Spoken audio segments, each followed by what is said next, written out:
अस्सलाम वालेकुम friends, welcome back to top smarties. Drama serial मदावा।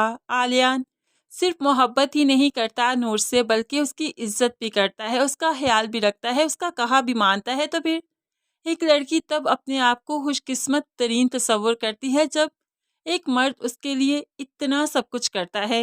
अब जो जो नूर कहती है आलियान वही तो करता है। और फिर उसे जब पिक करने आता है और रास्ते में उसे कुछ खिलाने पिलाने के लिए भी ले जाता है, यही चीज़ें नूर को काफ़ी अच्छी लगती हैं। दूसरी तरफ नवेरा दलदल में फंसती जा रही है, इस रिश्ते से उकता चुकी है। तभी तो अपनी दोस्त के कहने के मुताबिक वो अपनी माँ को फ़ोन करती है, क्योंकि दोस्त ने कहा था अपनी माँ को फ़ोन करके अपने मसले बताओ।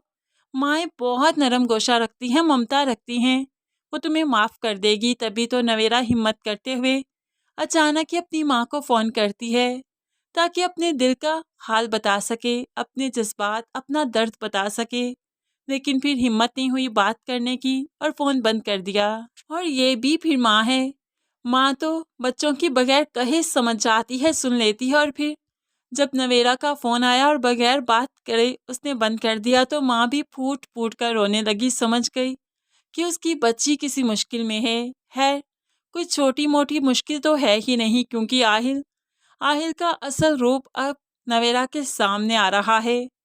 आहिल के सामने नवेरा जो कि नाराज़गी शो कर रही है, उसे लगता है कि आहिल उससे मनाएगा, सॉरी करेगा, लेकिन अब के बार नहीं, क्योंकि आहिल इस बच्चे को ज़ाया करवाना चाहता है, नहीं रखना चाहता। ऐसे में वो तो नवेरा को साफ साफ कह देता है कि इस बच्चे से जान छुड़वानी है मुझे, वरना तुम्हारा इस घर में रहना बहुत मुश्किल है। और तुम जानती हो ना, तुम्हारा इस घर के अलावा कोई ठिकाना नहीं, कोई तुम्हें कबूल नहीं करेगा, यहाँ तक कि तुम्हारे माँ बाप भी नहीं। तो तुम्हें वही करना होगा जो मैं कहूँगा। अब यहाँ पर नवेरा समझ चुकी है कि आहिल चाहता क्या है। तभी तो वो काफ़ी अफसुर्दा है, यहाँ तक कि चीख पड़ी कि उसने ये क्या फ़ैसला कर दिया। उसने अपने माँ बाप की क्यों नहीं सुनी, क्यों अपना मनमानी करते हुए आहिल जैसे इंसान का इंतखाब किया। उसका इंतखाब कितना गलत था, अब उसे समझ आ रही है। दूसरी तरफ आरिश, जो कि आज भी नूर की मोहब्बत में गुम है, अपनी शादी हो तो रही है लेकिन दिल नहीं मान रहा। वो अनीला से भी कहता है कि कितना ही ड्रामा कर रहा हूँ, एक्टिंग कर रहा हूँ खुश रहने की, लेकिन लेकिन नहीं कर पा रहा। मैं ऐसा नहीं करना चाहता जैसा आप लोग करवाना चाहते हैं। लेकिन अनीला फिर खानदान का रोना रोते हुए अपने भाई को इसी तरह से खुश रहने का कहती है।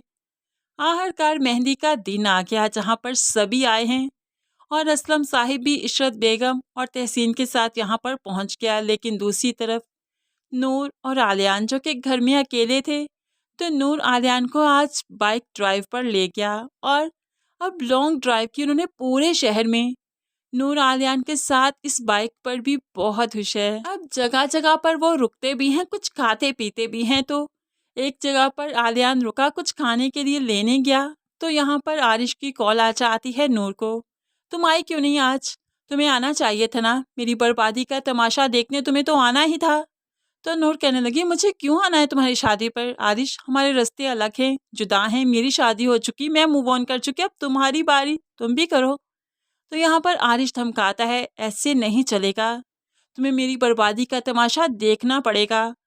अगर तुम कल नहीं आई ना, तो देखना, मैं ये शादी भी नहीं करूँगा, शहर छोड़कर भी चला जाऊँगा। फिर जो भी हो जाए, लेकिन मेरी भी ये शर्त है कि तुम्हें मेरी शादी पर आना होगा, तुम्हें मेरी शादी देखनी होगी, सहना होगा जो मैंने सहा था, वो तुम्हें भी सहना होगा। अब आरिश जो कहता है वो करके भी दिखाता है, इसलिए तो नूर काफ़ी परेशान है कि क्या करे, कैसे शादी पर जाए, वरना अगर ना गई तो तमाशा हो जाएगा, ये शादी होते होते रह जाएगी, जो कि नूर नहीं चाहती।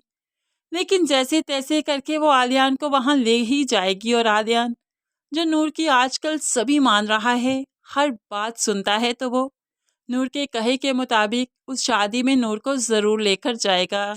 जहाँ पर आरिश फिर नूर और आलियान की मोहब्बत को देखकर जेलस होगा। आरिश को लगता था कि नूर को उससे भरकर कोई नहीं जा सकता, नूर किसी के साथ खुश नहीं रह सकती, लेकिन आलियान के साथ इतना खुश है। ये सब कुछ देखकर तो आरिश भी बर्दाश्त नहीं कर पाएगा, जेलस हो जाएगा और इस तरह से उसे गुस्सा आएगा नूर पर कि नूर उसे इतनी आसानी से कैसे भूल सकती है, कैसे आलियान जैसे इंसान के साथ खुश रह सकती है। लेकिन है, अब आरिश को ये सब कुछ समझना होगा और अपनी ज़िंदगी में मूव ऑन करना होगा। बेशक इसी में ही सबकी बेहतरी है।